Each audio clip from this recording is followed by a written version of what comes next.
오늘은 로마 3장 1절 8절 말씀 가지고 하나님은 참 인간은 거짓말쟁이라는 주제로 말씀을 나누겠습니다.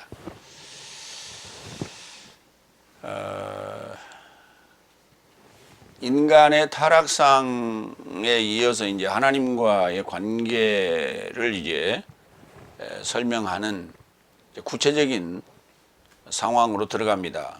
특히 인간은 거짓말쟁이라고 하는 그 포괄적인 전제인데 오늘 로마 3장 1절에서는 유대인을 언급합니다.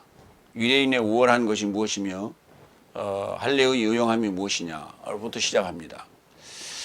그러니까 인간 중에서 특히 유대인에 대한 그 우월성, 그들이 주장하는 선민이라 하는 그들의 우월성이 무엇이며 그 다음에 할례를 받았다고 하는 것이 어디에 쓸모가 있는가에 대하여 지적하면서 나머지 평범한 모든 인간에 대한 것은 거기에 예속되는 그보다 못하니까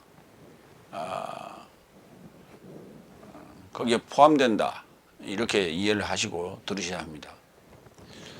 그러니까 뭐 인간 중에서 그런 자도 있고 저런 자도 있다 이런 차원이 아니라 하나님께서 아브라함의 후손들을 선민화한 것처럼 그들에 대한 것을 이제 사도 바울은 지금 거짓말쟁이다 이렇게 정의를 합니다. 그래서 인간들이 거짓말쟁이인 것처럼 유대인 또한 다를 바가 없다. 할례를 받았다고 해서 달라진 건 없다. 똑같다. 그런 얘기입니다. 그래서 로마서 3장 1절로 4절 첫 번째 모든 인간 특히 유대인은 거짓말쟁이다. 특히 강조해서 이 말씀을 지금 하고 있다. 첫 번째 1절 그런즉 유대인의 우월한 것이 무엇이며 할례의 유용함이 무엇이냐. 대표적인 인간의 우월성이 무엇인가요? 대표적인 것이 이제 유대인들을 대표적인 인간으로 보는 거예요.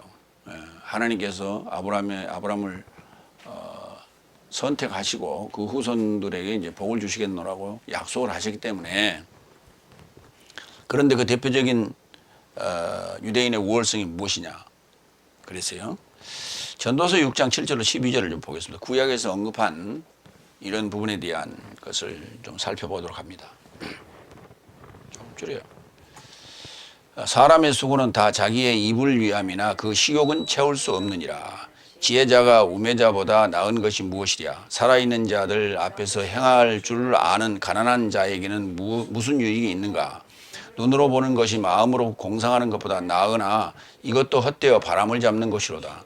이미 있는 것은 무엇이든지 오래전부터 그의 이름이 이미 불린 바 되었으며 사람이 무엇인지도 이미 안 바 되었나니 자기보다 강한 자와는 능히 다툴 수 없느니라. 헛된 것을 더하게 하는 많은 일들이 있나니 그것들이 사람에게 무슨 유익이 있으랴. 헛된 생명의 모든 날을 그림자같이 보내는 일평생에 사람에게 무엇이 낙인지를 누가 알며 그 후에 해 아래서 무슨 일이 있을 것을 누가 능히 그에게 구하리요. 인간이 이제 추구하는 것은 결국은 등 따시고 배부르면 그것이 전부예요, 사실. 그래서 뭐 젊어서 고생은 사서도 한다 그럽니다만은 젊어서 고생을 사서 했는데 결과는 남은 게 뭐냐면 병이에요. 자식들 굶기지 않으려고 평생을 일하면서 등골 빠지게 일했는데 남은 그 결과는 병이에요. 근데 그 병을 얻어서 금방 가면 괜찮은데 또 수년 동안을 자녀들이나 가족들을 또 힘들게 만들어요. 그래서 살았다는 이유가 뭔가? 인생이 살았다는 이유가 뭔가? 아무것도 없어요, 사실은. 바람을 잡으려는 것이다. 그렇게 이제 전도서에 기록을 합니다. 전도서는 솔로몬이 기록한 것이죠. 헛되고 헛되며 헛되고 헛되니 모든 것이 헛되도다. 바람이라는 거예요. 그래서 그자가 세상 사람들을 보고 바라보고 한 게 아니고 자신의 고백입니다. 결국은 유대인의 우월함이 뭐가 있냐는 거예요. 없다. 할례의 유용성이 무엇인가? 그러니까 구약에서 인간의 우월함이 무엇이냐 하는 것에 대한 그 정의를 전도서에서 딱 정리했어요. 할례의 유용성이 무엇이냐? 유용성이라고 하는 건 어디에 쓸모 있느냐라고 하는 거예요. 갈라디아서 5장 2절 6절을 보겠습니다. 보라, 나 파울로스는 네 삶에게 말하노니 네 삶이 만일 할례를 받으면 그리스도께서 네 삶을 전혀 유익하게 할 수 없을 것이다. 내가 할례를 받는 각 사람에게 다시 증언한다. 이는 그가 법 전체를 행할 빚진 자이기 때문이다. 법 안에서 의롭게 된 네 삶은 그리스도스로부터 쓸모없게 되었고 은혜에서 떨어진 자로다. 왜냐하면 내 삶은 믿음에서 난 영으로 의의 소망을 간절히 기다리고 있습니다. 왜냐하면 예수 그리스도스 안에서 할례나 무할례라도 어떤 효력이 없으나 믿음은 사랑으로 인하여 역사한다. 할례든 무할례든 그리스도스 안에서는 아무 의미가 없다. 아무 효력도 없다. 아무 가치도 유용 가치도 없다라고 정의합니다. 단지 지난 시간에 우리가 할례에 대해서 살펴봤지만 신명기에서부터 할례를 정의할 때 마음의 할례를 요구합니다. 그러나 유대인들은 마음의 할례가 아닌 표면적인 할례를 통해서 8일 만에 할례를 행했죠. 그래서 성기의 껍질을 벗기는 것으로 지금은 다 한단 말이에요. 지금은 산부인과에서 아이를 출산하게 되면 사내 아이의 경우는 8일 정도 되면 일주일 정도나 뭐 좀 더 긴 시간 후에도 꼭 8일은 아니라도 그 할례를 합니다. 그래서 그건 이제 위생상 그렇게 하죠. 위생상 그렇게 하는데 그렇게 될 때 그 표면적 할례를 했다고 해서 유대인이라 그렇게 정의를 한다면 다 유대인이에요. 예수를 믿든 안 믿든 남자들은. 참 그게 애매한 얘기다. 그럼 여자들은 그럼 어떻게 할 것이냐? 여자도 할례를 할 것이냐? 말이 안 되죠. 그래서 신명기에서 마음의 할례를 이미 주장했던 것이에요. 두 번째로 갑니다. 2절. 모든 방식을 조차 많다. 왜냐하면 첫째로 실로 저 삶이 하나님의 말씀을 믿게 되었기 때문이다. 중요한 거는 유대인의 우월성과 할례의 유용성은 그 자체로서의 의미가 있는 것이 아니라 하나님 말씀을 믿었기 때문이에요. 하나님 말씀을 믿게 되었다는 거예요. 율법을 받았다는 거예요. 이게 중요한 얘기예요. 시편 147편 19절로 20절 볼까요? 저가 그 말씀을 야곱에게 보이시며 그 율례와 규례를 이스라엘에게 보이시는도다. 아무 나라에게도 이같이 행치 아니하셨나니 저희는 그 규례를 알지 못하였도다. 할렐루야. 여기 야곱에게 보이셨다고요. 이스라엘 백성에게만 보이신 거예요. 그러나 이제 예수님께서 오시고 나서 그 제자들에 의하여 열국에 복음이 전파되게 되는 것이죠. 그게 우월성이에요. 그래서 말씀에 대한 것을 강조해야 되는데 그건 강조하지 아니하고 어떤 외적인 표식에 대한 것을 통해서 유대인이냐 아니냐 이렇게 정의를 했던 것이죠. 신명기 4장 7절로 8절을 봅니다. 우리의 하나님 여호와께서 우리가 그에게 기도할 때마다 우리에게 가까이 하심과 같이 그 신에 가까이 함을 얻은 나라가 어디 있느냐?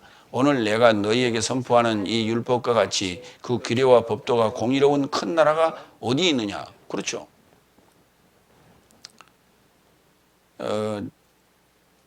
하나님의 가까이 함을 얻은 나라가 없죠. 규례와 법도가 공의로운 큰 나라가 어디 있느냐? 이 율법같이 그렇게 큰 법도가 없다. 그래서 이걸 이제 선민이라고 그럽니다. 선택된 백성이다. 그렇게 하면서도 그들은 그걸 어떤 표식을 남기려고 그래요. 표식을.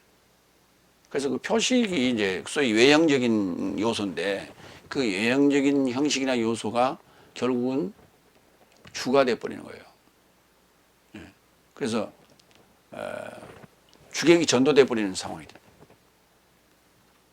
그래서 그 본질의 의미는 그게 아닌데 형식화 돼 버리고 만다는 거예요. 시간이 가면서.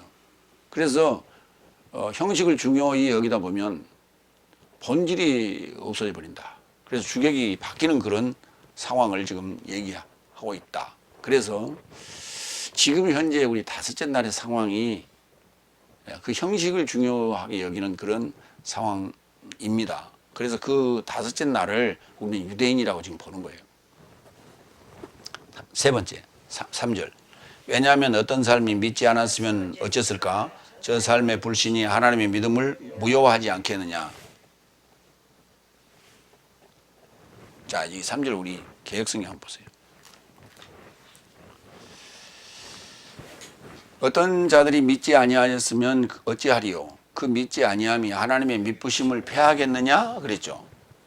그런데 패할 수 없다는 얘기죠. 하나님의 믿부심이라는 단어가 이게 믿음이란 단어인데, 피스티스. 그런데 번역이 잘못됐어요. 그 번역 오류입니다. 어떤 삶이 믿지 않았으면 어쨌을까? 믿지 않았을 때 어떻게 됐을까? 저 삶의 불신앙이 하나님의 믿음을 무효화하지 않겠느냐. 맞죠? 본래 하나님이 가지고 있는 그 믿음을, 하나님의 믿음을 우리가 어떻게 증명합니까? 하나님의 믿음을 어떻게 증명해? 하나님의 믿음이 뭐예요? 약속. 당신이 약속한 그 언약을 이루어가는 거예요. 그래서 그 신뢰성을 보여주는 거예요. 그럼 그 신뢰성을 받는 자만이, 인정하는 자만이 그 믿음을 유효하게 하는 거예요. 그러니까 불신자 같은 경우는 하나님의 믿음을 무효화하는 거예요. 그래서 무효하지 않겠느냐라고 거기 부정어 매가 들어있어요. 근데 그 매라는 부정어를 번역을 안 했어요. 그래서 그냥 임의대로 그렇게 해버린 거예요. 다시 말해서 하나님의 믿음은, 초월적 하나님의 믿음은 무효할 수 없다라고 생각을 했던 것이죠. 맞아요. 그 말은 맞아요. 근데 하나님 믿음이 있다 없다라고 하는 것을 맞이하지 아니한 자들, 이 어떻게 그걸 증명할 수 있어요?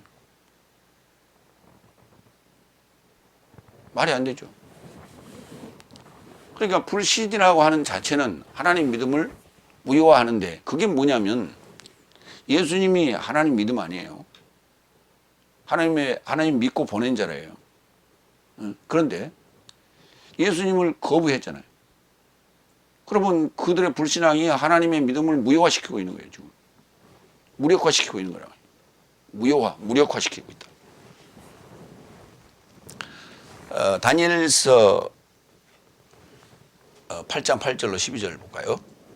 숫염소가 스스로 심히 강대하여 가더니 강성할 때에 큰 뿔이 꺾이고 그 대신에 현저한 뿔 넷이 하늘 사방을 향하여 났더라. 그 중 한 뿔에서나 또 작은 뿔 하나가 나서 남쪽과 동쪽과 또 영화로운 땅을 향하여 심히 커지더니 그것이 하늘 군대에 미칠 만큼 커져서 그 군대와 별들 중에 몇을 땅에 떨어뜨리고 그것들을 짓밟고 또 스스로 높아져서 군대의 주제를 대적하며 그에게 매일 드리는 제사를 없애버렸고 그의 성소를 헐었으며 그의 악으로 말미암아 백성이 매일 드리는 제사가 넘긴 바 되었고 그것이 또 진리를 땅에 던지며 자의로 행하여 형통하였더라. 자, 이 불신자들의 행동이에요. 지금 이 상황은 다니엘서에 기록된 내용인데 헬라에서 로마로 넘어가는 과정이에요. 인간의 문화 속성이에요. 문명 속성을 얘기하는 거예요. 그것을 우리 한 몸에 그 바벨론으로부터 시작해서 로마까지 가는 과정입니다. 그래서 예수님을 만나게 되는 거예요. 이제 예수님이 로마 시대에 오시게 되는 거 아니에요. 그것은 시대적인 배경을 가지고 기록했지만은 그 시대적 배경은 우리 안에 있다는 거예요. 우리 안에 이 바벨론으로부터 메데파사, 헬라, 로마로 넘어가는, 그리고 예수님을 만나게 되는 여섯째 날까지의 과정이 여기 다 기록되어 있다. 그러면 바벨론, 헬라, 메데파사, 헬라, 로마로 넘어가는 그 과정은 언제냐? 다섯째 날이에요. 그래서 그 로마에 도달했을 때 이제 여섯째 날 예수님이 나타나게 되는 거예요. 그런데 그들이 진리를 땅에 던지고 자의로 행하여 형통하였다. 지금 현재 다섯째 날 자칭 유대인이라 하는 자들의 어떤 후손, 또는 그와 동조하는 프리메이지나 일루미나티, 이들이 지금 자행하고 있는 표면적인 적그리스도의 행동들, 소위 대신 그리스도의 행동들을 보면 그들에게 하나님은 없어요. 철저하게 부인합니다, 예수 그리스도를. 그리고 수많은 이들이 그들의 재력과 권력과 그들의 그 힘의 논리에 다 아부하고 붙어서 어떻게든지 그들 편에 서려고 노력해요. 이게 지금 현실이에요. 현실이고 과거에도 그랬고 지금도 그렇고. 디모데전서 1장 13절. 예전에 모독과 추적, 핍박과 폭행을 당하던 내가 오히려 긍휼을 입은 것은 무지하여서 불신앙 안에서 행하였기 때문이다. 그렇죠. 예수 믿는 자들을 죽이고 핍박하고 잡아다 구금하고 했던 게 사울이었어요. 바리새인 사울, 유대인 사울이었어요. 히브리인 사울이었어요. 그가 저지른 그 살인 행위에 스데반은 죽었어요. 그 예수 믿는 자예요.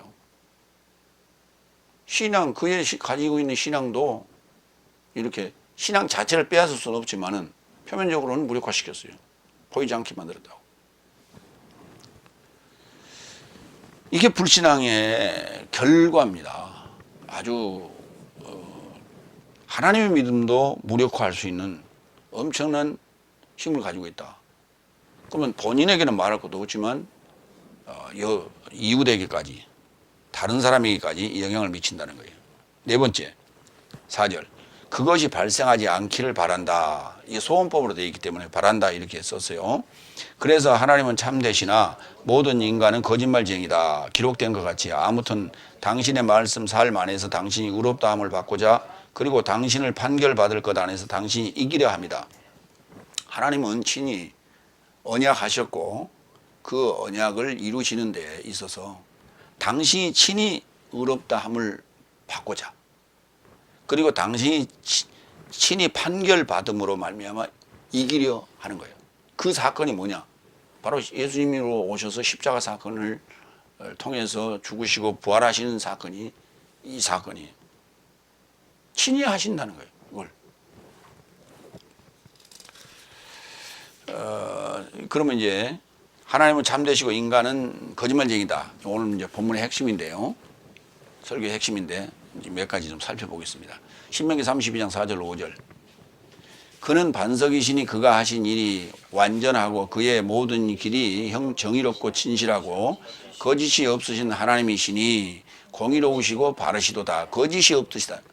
그러면 반대 얘기하면은 하나님의 반대가 되는 인간이죠. 인간은 거짓스럽다니. 그들이 여호와를 향하여 악을 행하니 하나님의 자녀가 아니요 흠이 있고 삐뚤어진 세대로다. 삐뚤어진 세대. 오늘날 지금 수많은 세대가 이렇습니다. 성경대로 그렇게 합니다. 왜냐하면 시대에 맞춰서 가는 게 아니고 인류 역사는 그래 왔어요. 지금까지 계속. 하나님을 아버지로 생각하지 않는 사람들은 다들 삐뚤어진 세대예요. 그래서 그들은 거짓 될 수밖에 없었어요. 그러니까 그들이 나는 거짓말 하지 않았습니다. 평생 나는 거짓말 안 하고 살았습니다. 라고 했는데 하나님을 부인하면 그게 거짓말쟁이라니. 특히 이제 오늘 강조하는 얘기가 누구라 그랬어요? 특히 유대인이라 그랬죠. 그러면 넷째 날, 다섯째 날에게 포인트를 맞추는 거예요. 그러면 예수 믿는다고 하는 사람들이 예수를 바로 전하지 않고 바로 믿지 않으면 거짓말쟁이가 되는 거예요. 그러면 안 믿는 자들은 아까 그래서 얘기했잖아요. 3절에 그들은 하나님의 믿음을 무력화시키는 자들이라니까. 불신이라는 자체가 하나님의 믿음을 무력화시키는 거예요. 그러니까 그거는 뭐 빼도 박도 못하는 죄악이에요. 시편 62편 9절로 10절. 아 슬프도다. 사람은 헛됨이며 인생도 속임수이니 저울에 달면 그들은 헛됨보다 가벼우리로다. 포악을 의지하지 말며 탈취한 것으로 허망하여지지 말며 재물이 늘어도 거기에 마음을 두지 말지어다. 사람은 아담입니다. 헤벨. 그런데 그걸 입김이라고 번역했어요. 헤벨. 아니 입김만 이게 헛됩니까? 공기도 보여요? 먼지는 그러면 금방 사라지니까 그렇게 이제 했나 봐요. 왜 헛됨이라고 하니까 헤벨이라고 하려니까 좀 이상한 것 같은. 이 번역을 이렇게. 그래서 아담은 헛되고 인생 이씨도 속임수고 저울에 달면 그들은 다 헛됨보다 가볍다. 헛됨이라는 건 뭐예요? 아무것도 없는 거예요. 그 인생 자체가 사람 자체가 아무것도 아니라는 거예요. 헛개비. 쉬운 말로 헛개비. 그러니까 포악을 의지하지 말고 탈취한 것으로 허망해지지 말며 재물이 늘어도 거기에 마음을 두지 말라. 인간이 결국 모든 것이 다 이 재물에 마음을 두고 살다가 인생의 막바지에는 아무것도 의미가 없어요. 그래 이제 고백이 그래. 돈이 다 전부가 아니더라. 돈이 전부가 아니더라. 그러면 건강이 전부냐? 건강하게 살다가 딱 하루아침에 가시는 분들이 몇 분이나 돼요? 별로 없어요. 알타가 한단 말이야, 알타가. 그래서 건강하지만 그것도 참 복은 아니요 또. 시편 116편 11절. 내가 경급 중에 이르기를 모든 사람은 거짓말쟁이라 하였도다. 카짜부. 거짓말쟁이란 말이 히브리어는 카짜부라고 하는데 우리 가짜란 말이 여기서 나온 거 아닌가 싶어. 이 카짜부 이렇게 발음하는데 비읍 받침이니까 아예 받침으로 집어넣으면 카짭이 돼요. 카짭 하다가 가짜가 되지 않았나. 사도행전 10장 10절. 오직 여호와는 전능자를 소망하는 사역에 에레미야서 10장 10절. 오직 여호와는 전능자를 소망하는 사역의 진리요 에메트.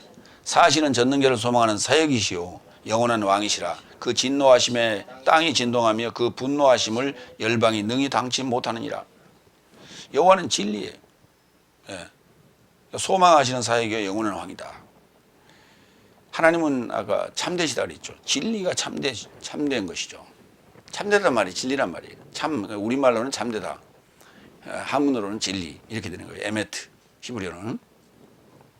헬라어는 알레데이아. 시편 51편 1절로 5절. 주의 인자를 좇아 전능자를 소망하는 사역이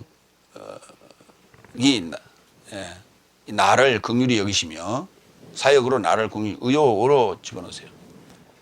나를 긍휼히 여기시며 주의 많은 자비를 좇아 내 죄가를 도말하소서. 나의 죄악을 말갛게 씻기시며 나의 죄를 깨끗이 피하소서. 대저 나는 내 죄가를 아오니 내 죄가 항상 내 앞에 있나이다. 내가 주께 범죄하여 주의 목전에 악을 행하여 싸우니 주께서 말씀하실 때에 의로우시다 하고 판단하실 때에 순전하시다 하리이다. 내가 죄악 중에 출생하였으며 모친이 내 죄 중에 나를 잉태하였나이다. 그러니까 인생이라는 것이 인간이라는 게 출생할 때부터 죄악 중에서 출생하였다. 그래서 이제 나의 죄가를 말갛게 씻기시고 도말해 달라 이런 요구를 하는 거예요. 이 고백이 이제 하나님은 참되시고 인간은 거짓말쟁이다 라고 하는 것을 이제 증명하는 것이죠.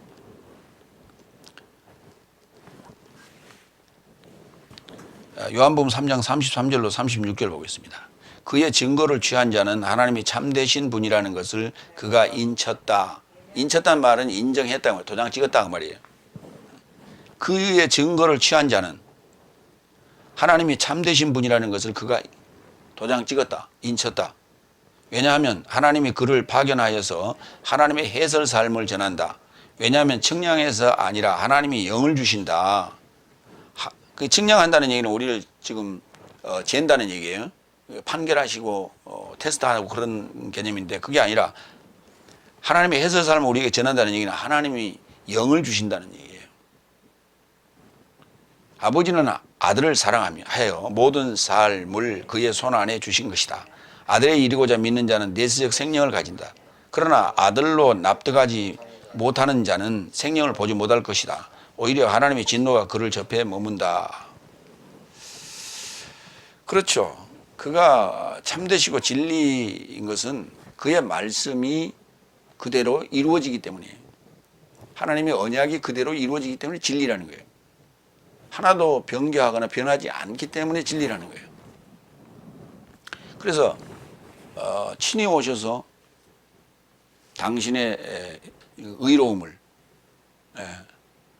보여주시고 그리고 판결 안에서 직접 판결 받으시고 승리하시는 거예요. 그게. 그래서 당신이 의롭고 당신은 영이시며 당신은 생명이라는 것을 우리에게 보여주는 거예요. 근데 이제 하나님이 영을 주신다는 게 그 영을 어떻게 주느냐? 영 받아라. 뭐 이렇게 해서 뭐 기운이 나거나 기가 나가는 개념이 아니라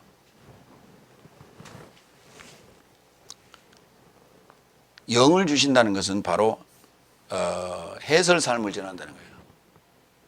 하나님 말씀이 이게 문자로 되어 있는 걸 그걸 그대로 줘봐야 아무 의미가 없어요. 이건 영이 아니에요. 그건 그람마라고 해서 문자예요. 근데 이것을 해설을 했을 때 그것이 영이다. 그렇게 이해를 하십니다. 갈라디아서 2장 19절. 왜냐하면 나는 죄의 법으로 인하여 사망의 법으로 죽었나니 이는 하나님으로 살고자 합니다. 그러니까 죄의 법으로 죽고 하나님의 법으로 죄의 법으로 인하여 하나님의 법으로 사망의 법으로 죽는다는 것은 결국은 거짓말쟁이요 죄인이라는 얘기예요. 인간은. 그래서 그 고백을 사도 바울이 지금 하고 있고 그러니까 사울일 때는 다친 날인데 그 상황이 바로 죄의 법을 가지고 있었고 사망의 법을 또 가지고 있었고 그래서 죄인이라는 것을 알게 되었고 그래서 그렇게 죽고 또 하나님으로 살고자 합니다. 결국 이제 진리화되는 것이죠. 이게 이제 이 과정이 그 죄인에서 이제 하나님으로 넘어가는 과정이 뭐냐 하면 믿음이라는 거예요. 그 믿음이 없이는 죽을 수가 없어요. 십자가에서 죽을 수가 없어요. 믿음이 전제된 다음에 죽어야 되는 거예요. 그래서 믿음이라는 명사로 쓰고 있지만 그 믿는다라고 하는 동사적 의미가 그 안에 포함돼서 우리가 지금 설명해 나가야 돼요. 그래서 죄인에서 하나님으로 넘어가는 과정에 믿음이라는 전제가 있어서 그 믿음으로 말미암아 십자가에 우리가 죽어도 안전한 거죠. 그 십자가에 죽고 내 죄는 도말이 되고 나는 살아난다라는 이 믿음이 있기 때문에 우리가 십자가에 올라갈 수 있는 거예요. 두 번째로 갑니다. 로마서 3장 5절로 8절. 내 삶의 불의가 하나님의 의를 칭송하거든. 내 삶의 불의가 하나님의 의를 칭송하거든. 세상이 비웃겠죠. 내가 불의한데 어떻게 하나님을 칭송할 수 있어요? 그런 내용이에요. 다섯 번째 5절.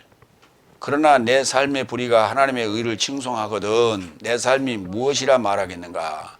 진노를 운반하시는 하나님은 불의한 자가 아닌가라고 나는 인간을 좇아서 말한다. 인간적으로 말한다 그 말이에요. 인간을 좇아서 말한다는 얘기야. 그러니까 불의한 자가 하나님을 어떻게 칭송할 수 있는가? 그러니까 그 더러운 입으로 거룩한 자의 이름을 말하지 말라는 얘기예요.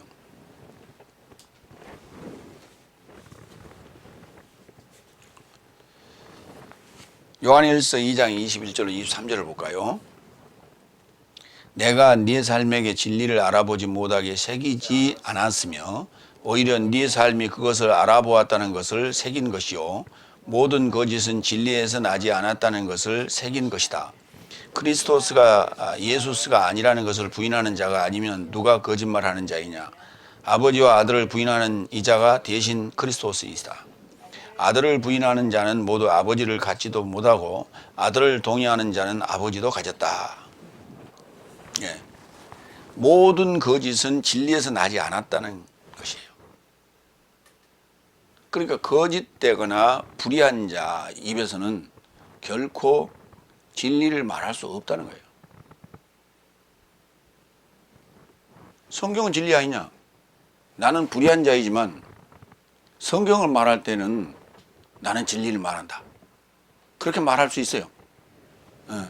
그러나 그 진리를 말한다고 말하는데 그 내용은 성경에 기록된 내용이고 번역된 성경 가지고 얘기하는 거예요. 소위 문자적인 표현이에요. 그건 누구도 할 수 있어요. 믿는 자도 할 수 있고 안 믿는 자도 할 수 있는 거예요. 불신자도 할 수 있고 신자도 할 수 있는 거예요. 왜? 성경 읽으면 되니까. 누구한테 읽어서 들려주면 되니까. 그러니까 우리가 하나님의 영을 준다, 영을 전한다, 생명을 전한다, 복음을 전한다. 이건 뭔 얘기냐? 해설이에요. 흐레마예요. 해설이 없는 복음은, 해설이 없는 설교는 아무 의미가 없는 거예요. 그러면 뭐, 우리 목사님 아주 예화를 참 적절하게 잘 드세요. 그건 예화예요. 해설이 아니에요. 7날의 개념으로 설명하지 못하면, 3가지 법으로 설명하지 못하면, 연통으로 설명하지 못하면 그 교리는 아무 의미가 없는 거예요. 그건 말장난이에요. 지금까지 5째 날 현재의 신학은 다 거짓말지. 근데 그것만이 지금 존재한다고 생각하는 거예요, 지구상에. 그것만이 현재 신학이라고 생각하는 거예요. 그렇기 때문에 그게 아닌 것은 비진리다. 그게 아닌 건 이단이다. 이렇게 얘기하는 거예요. 따져봤냐 이거예요. 따져보지도 않고 자기가 아는 것으로 그냥 만족하고 자기가 아는 것으로 진리라고 외치는 거예요. 그래서 불의한 자의 입에서 하나님을 칭송하고 있는 거예요. 그러니까 그것이 바로 자기 스스로 하나님을 진노를 운반하시는 하나님은 불의한 자가 아닌가라고 지금 말하고 있다고. 인간적으로 말하고 있는 거예요, 그게. 6번째, 7절, 6절, 7절. 그것이 발생하지 않기를 바란다. 그렇죠. 그것이 발생하지 않기를 바라야죠. 관련하여, 뭐와 관련하여? 불의가 하나님을 칭송한다는 전제하에 그렇게 되면은 하나님께서 세상을 어찌 판결하겠느냐? 맞죠? 왜냐하면 그의 영광에 이르고자 내 거짓말 안에서 하나님의 진리가 넘쳤거든 어찌 나도 아직 죄인같이 판결받는가?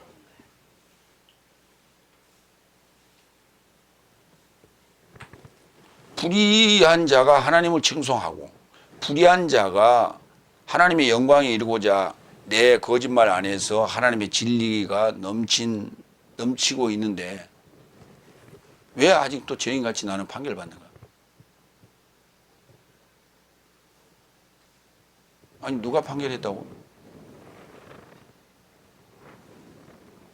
자기는 지금 의롭다 함을 받았다면서요.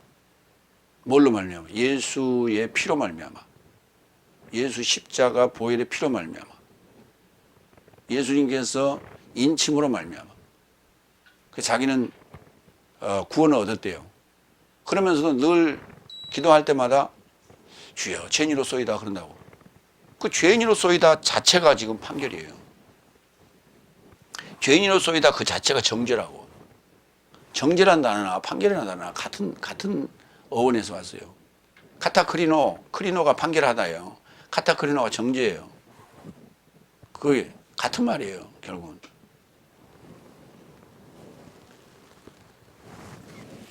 나 불의한 유대인이 하나님을 칭송함으로 인하여 하나님의 불의한 자가 되었으니 그가 어찌 세상을 판결하겠느냐. 하나님의 영광이 이루고자 내 거짓말 안에서 진리가 넘쳤거든 나도 아직 죄인처럼 판결받는가. 자, 이 상황을 유대인에게로 이제 찾아가서 보겠습니다. 요한복음 8장 43절로 47절 보겠습니다. 현장에서 가늠하다 잡힌 여인을 두고 유대인들과 예수님과 이제 서로 맞짱 뜨는 장면이에요. 그 장면에서 43절 무슨 이유로 네 삶은 내 전언을 알지 못하느냐 내가 전하는 말을 알지 못하느냐 이는 내 말을 들음이 불가능하기 때문이다. 네 삶은 마귀 아비에게서 난 삶이요 네 삶의 아비의 욕망을 네 삶도 행하기를 원한다. 저는 시작부터 살인자이더라. 그리고 그 안에 진리가 없으므로 진리 안에 서지 못하더라. 그가 거짓을 말할 때면 자기 삶에서 전한다. 이는 그가 거짓말쟁이요 거짓의 아비이기 때문이다. 그러나 나는 진리를 말하기 때문에 네 삶이 나에게 믿지 않는다. 네 삶에서 누가 죄에 대하여 나를 책망하겠느냐. 그런데 내가 진리를 말하거든 무슨 이유로 나에게 믿지 않느냐. 하나님에게서 난 자는 하나님의 해설 삶을 듣는데 내 삶은 하나님에게서 나지 않았으니 이를 인하여 듣지 않는다. 내가 아무리 설명해도 아무리 그래마 풀어줘도 들으려 하지 않는다. 왜냐? 너는 근본적으로 마귀에게서 났기 때문에. 마귀에게서 났기 때문에. 가인의 후손이 아니지 않소. 아벨의 후손이고 그 중에서 선택된 노아의 후손이고 그 중에서 선택된 아브라함의 후손인데요. 예. 셋이요. 셋의 후손이라고 그러죠. 셋, 예. 아벨이 죽었으니까. 셋도 결국은 아담의 후손이거든. 그러면 아담은 하나님의 모양 안에서 지어진 자예요. 형상이 없어요. 그렇기 때문에 예. 의인은 없습니다. 다 죄인이에요. 다 불의한 자예요. 그러면 결국은 다섯째 날에 하나님 말씀을 받았다는 것은 하나님의 법을 받았다는 것은 뭐냐? 죄인임을 깨닫게 하는 것이지 하나님의 말씀을 받았다고 해서 그가 하나님 백성 됐다는 건 아니에요. 여섯째 날 하나님의 백성으로 완성되기 위하여 그 그리스도스 예수를 만나기 위하여 전 단계로 우리를 훈련하는 과정이 넷째 날과 다섯째 날인데 거기에서 할례라고 하는 것으로 거기에서 외적 교인의 형식으로 하나님의 자녀 됐다고 구원받았다고 얘기해버린다는 것은 그거는 하나님의 계획을 아예 미리 삼켜버린 거예요. 김치국물 마셔버린 거라고. 아직 익지도 않았는데 뜸도 아직 안 들었는데 여섯째 날 오지도 않았는데 예수님 만나지도 않았는데 예수님 만났다고 착각하고 2000년 전 역사적인 예수를 들먹이며 그렇게 그들이 가지고 있는 자기 생각으로 자기들의 주장으로 자기들의 교리로 그렇게 하나님의 구원 계획을 다 이루었다고 얘기해버리는 거예요. 그러니까 이들이 거짓말쟁인 거예요. 다섯째 날이 확정적으로 교리를 얘기하고 있다면 그것이 거짓말인 거예요. 왜? 하나님은 참이다 그렇게 얘기해. 하나님 거짓이 없다고 얘기해. 그러면서 자기는 거짓말하고 있어요. 그러면서 성경을 연구하려고 전혀 생각 안 하는 거예요. 나는 책임 없다고 생각하는 거예요. 왜? 신학교에서 그렇게 배우기 때문에? 주석에 그렇게 써놨기 때문에? 선배들이 그렇게 얘기했기 때문에? 라고 생각하면 그들이 전부 답습하고 있는 거예요. 이게 바로 예수님께서 하신 얘기예요. 네 삶은 마귀 아비에게서 난 삶이다. 네 삶의 아비의 욕망을 네 삶도 행하기를 원한다. 저는 시작부터 살인자이더라. 그리고 그 안에 진리가 없으므로 진리 안에 서지 못하고 그가 거짓을 말할 때면 자기 삶에서 얘기한다. 전부 자기 얘기예요. 자기 얘기인데 그리스도 예수 안에 있지 않는 자기는 지금 여기 언급한 마귀의 삶이라니까. 이게 남의 얘기로 듣는 거예요. 지금 2000년 전에 유대인으로만 이해하고 있는 거예요. 그리고 자기는 예수님 편이라고 생각하는 거예요. 이 글을 읽을 때, 요한복음 8장을 읽을 때, 아, 저들은 예수님을 죽인 자들, 나쁜 놈들, 유대인들 나쁜 놈들, 나는 예수님의 편, 이렇게 전제를 하고 이걸 읽는 거예요. 그게 지금 성경을 보는 잘못된 잣대예요. 아, 유대인이 바로 나였어라고 생각해야 되는 거예요. 그리스도 예수 안에 있는 자라면 그렇게 생각하는 거예요.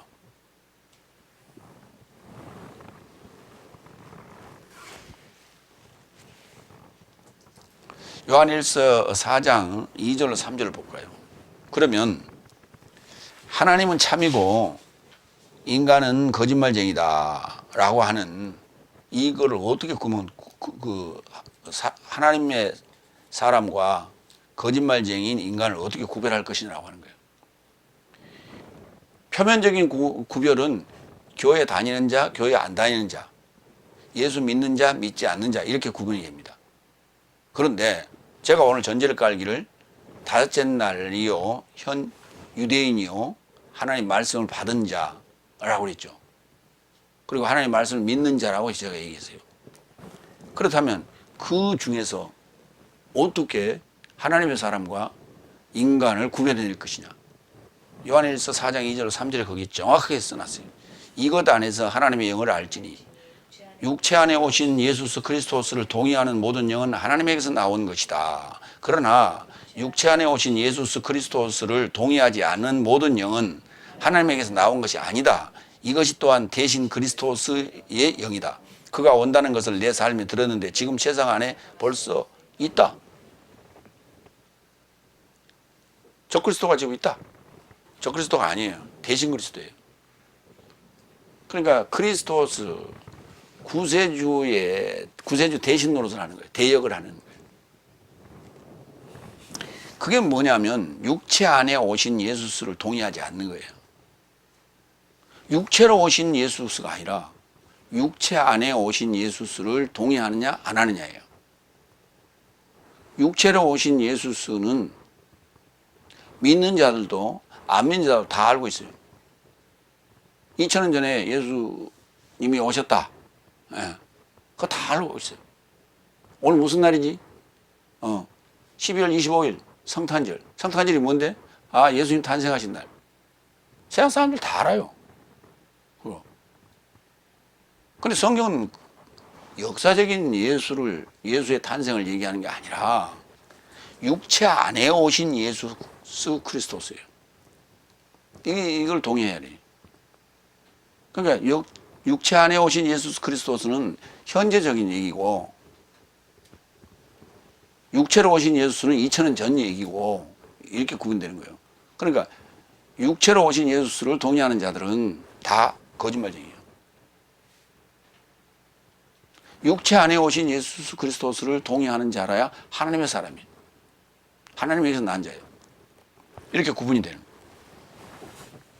거예요. 7번째 8절.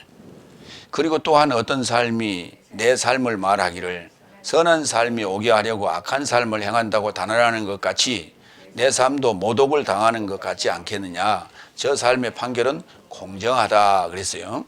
이게 무슨 말이냐. 선한 삶이 오게 하려고 악한 삶을 행한다. 내가 악한 행동을 함으로써 예수님이 나에게 찾아왔다.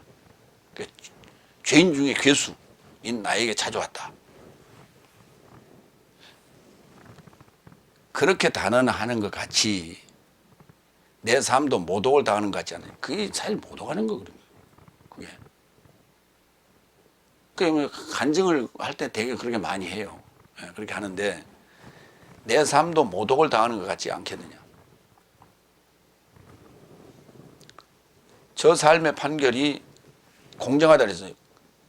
어떤 삶이 말하기를 선한 삶이 오게 하려고 악한 삶을 행한다고 단언하는 것 같이 내 삶도 모독을 당하는 것 같지 않겠느냐. 말도 안 되는 소리라고 말해. 말도 안 되는 소리. 말이 되는 소리를 좀 해라. 말이 안 되는 소리를 하지 말고. 그러니까 무슨 말이냐면 교회에서 간증할 때 극과 극, 악한 삶이 개과천선했다. 예수님 만나가지고 사람이 바뀌었다. 태도가 그걸 손을 씻었다. 뭐 이런 것만이 자극적인 메시지로 또 이야기로 간증으로 그 사람들의 관심사가 되는 거예요. 그러니까 나는 평범하게 예수를 만났습니다. 이건 간증이 아니야. 그건 간증으로 쳐주지도 않아. 아니 그게 평범한 자가 예수를 만나서 기적 아니요. 평범하다는 얘기는 무슨 말이야? 아무 걱정도 없고 별 뭐 누구를 도움을 요청할 이유도 없어. 그럼에도 불구하고 절실하여서 간절하여서 예수님 만났어. 그게 기적이지. 악한 자는 마음에 늘 불안해. 응? 마음에 늘 불안해. 근데 그 상황이 계속되는 건 아니고 어느 순간에 그런 좌절할 수밖에 없는 상황에서 예수님 만나게 되는데 그때가 되게 언제냐? 감옥에 갔을 때예요. 감옥에 갔을 때 거기서 예수를 만나게 돼요. 유명한 김대두 사건. 김대두가 예수를 만나잖아요. 감옥에서 만났어요. 어느 권사님의 참 끊임없는 전도에 힘을 입어서 예수를 만났어요. 그래갖고 모범수가 돼가지고 수많은 사람들을 전도하고 그러고 형장 예술로 사라졌죠. 그러한 극적인 어떤 그런 것들만 가지고 예수를 찬양한다고 칭송한다고 하고 있다 이 말이에요. 근데 그것은 사실 웃기는 얘기다는 얘기예요. 그러니까 우리가 이제 그 대표적인 사람이 누구냐면 바울이에요. 그래서 그가 예수 믿는 자들을 잡으러 다니고 폭행하고 살인하고 했잖아요. 그러다가 이제 다메섹에서 변화가 되잖아요. 이런 극적인 것으로 자꾸 우리가 이제 그런 간증들을 찾아내고자 하는 거예요, 지금. 근데 그것은 세상 사람들이 보고 웃는다고. 그게. 빌립보서 3장 3절로 7절. 왜냐하면 하나님 영으로 섬기며 예수 그리스도 안에서 자랑하고 육체 안에서 신뢰하지 않은 내 삶이 할례당이다. 이 정의를 했어요. 할례당에 대한 정의를 했어요. 육체 안에서 신뢰하지 않는 내 삶이 할례당이다. 어디에서 자랑하고? 예수 그리스도 안에서 자랑하는 거예요. 하나님 영으로 섬기며 예수 그리스도 안에서 자랑하는 자가 할례당이에요. 그러니까 육체 안에서 신뢰하는 것이 할례당이 아니라는 거예요. 그러니까 표면적 할례를 얘기하는 게 아니다는 거예요. 그럼에도 불구하고 나도 육체 안에서 신뢰를 가졌으니 만일 누군가 육체 안에 신뢰할 다른 것이 있다고 생각한다면 나는 더하도다. 나는 8일 할례요. 이스라엘 족속에서 난 자요. 베냐민 지파요. 히브리인 중에 히브리인이요. 법을 좇는 바리새인이요. 열심을 좇아 교회를 핍박했고 박해했고 법 안에서 의를 좇아 흠없는 자가 되었다. 그러나 무엇이든지 내게 유익하던 것을 내가 그리스도를 인하여 손해로 여겼다. 그러니까 이거 지금 4절에서 6절 이런 고백 의미가 없다는 거예요. 아무 의미가 없다는 거예요. 이런 거 간증할 필요가 없다는 거예요. 간증.